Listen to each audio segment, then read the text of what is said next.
तो हम लोग फिजिक्स का 30 नंबर क्वेश्चन देखेंगे। इसमें दिया गया है कि दिए गए सर्किट में करंट यानी धारा आई, वोल्टेज वी का मान क्या होगा। इस तरीके से यहाँ पर हमारा 12 वोल्टेज दिया गया है। ये हमारा प्रतिरोध है, 1 2 3 4 प्रतिरोध है। एक हमारा R1 हो गया, देखिए यहाँ पर V का वैल्यू हो गया, एक R1 हो गया।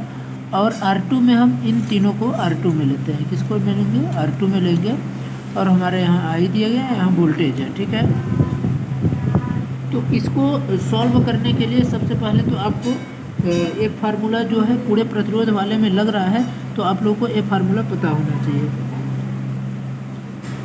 R equivalent equal to R1 R2 upon R1 plus R2।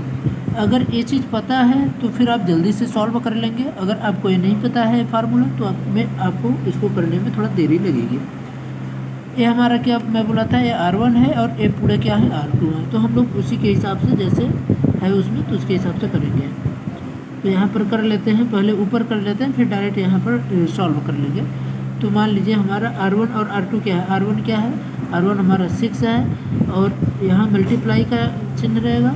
और हमारा R2 में क्या है? 2 2 2 यानी 2 + 2 + 2 2 + 2 + 2 अपॉन 6 + 2 + 2 + 2 यानी क्या ये हो जाएगा 6 मल्टीप्लाई, ये हमारा क्या हो गया 6 मल्टीप्लाई 2 + 2 + 2 यानी 6 हो गया अपॉन 6 + 6। तो ये हमारा क्या हो जाएगा बराबर 36 अपॉन 12। तो 12 3 36 यानी 12 3 यहाँ पर क्या हो जाएगा 36। तो ये हमारा इसका वैल्यू क्या निकल आएगा? इसका हमारा वैल्यू निकल आएगा R equivalent equal to sorry ये 1 अपॉन रहता है यहाँ पर, ठीक है।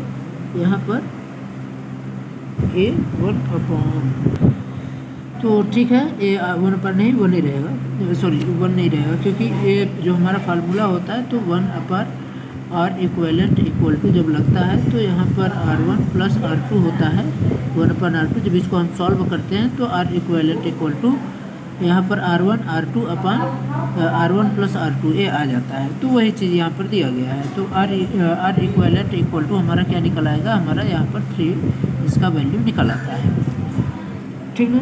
तो ये हमारा रेजिस्टेंस का मान यहाँ पर ये निकलेगा 3 ओम होगा। क्या होगा? 3 ओम होगा।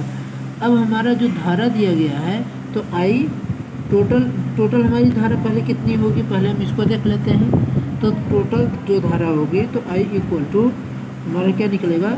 तो यहाँ पर हम लोग एक फार्मूला जानते हैं V इक्वल टू IR, ये आप लोग को पता होगा, ठीक है। तो V इक्वल टू IR है। तो यहाँ पर टोटल जो हमारा I निकलेगा तो वहाँ V अपॉन R इक्वेलेंट हो जाएगा।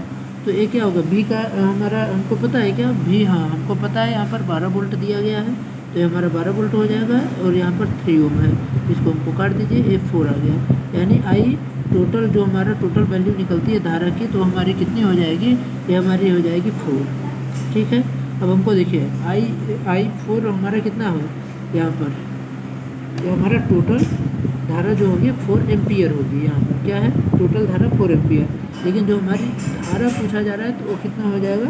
तो धारा इक्वल टू टोटल जो धारा होती है, टोटल धारा बटे 2 जब करते हैं तो ये हमारा निकल आता है, जो धारा है वो निकल आता है। तो क्या हो जाएगा यहाँ पर हमारा क्या है 4/2 इक्वल टू 2 यानी 2 एम्पियर। हमारी धारा कितनी हो जाएगी? 2 एम्पियर। तो हमारे 2 एम्पियर का ऑप्शन ए में है और ऑप्शन डी में। तो हम अभी इसको लेकर के चलते हैं। यानी आई का मान क्या निकल गया? 2 एम्पियर। अब आई का मान हमारा निकल गया तो इसके बाद क्या होगा? वोल्टेज का जब मतलब कमी होगी, 2 ओम के रेजिस्टेंस में रुकावट होगी तो क्या हो जाएगा? यहाँ पर V इक्वल टू IR है। तो हमारा I का मान क्या दिया गया है? V का मान हमको पता है कि क्या है। V का मान बताइए यहाँ पर क्या होगा? V का मान, ये वाला वोल्टेज वाला मान यहाँ पर नहीं होगा क्योंकि यहाँ V बराबर I का मान हमको क्या दिया गया है? V का मान हमको 4 यहाँ पर दिया गया है, 2 है। और रेजिस्टेंस का मान क्या है? रेजिस्टेंस का मान भी हमको 2 मिला है, ठीक है। यहाँ पर ये 2 ओम है उसका है। तो हमारा क्या हो जाएगा? पूरा 4 ओम, ठीक है। तो इस तरीके से आप हल कर सकते हैं।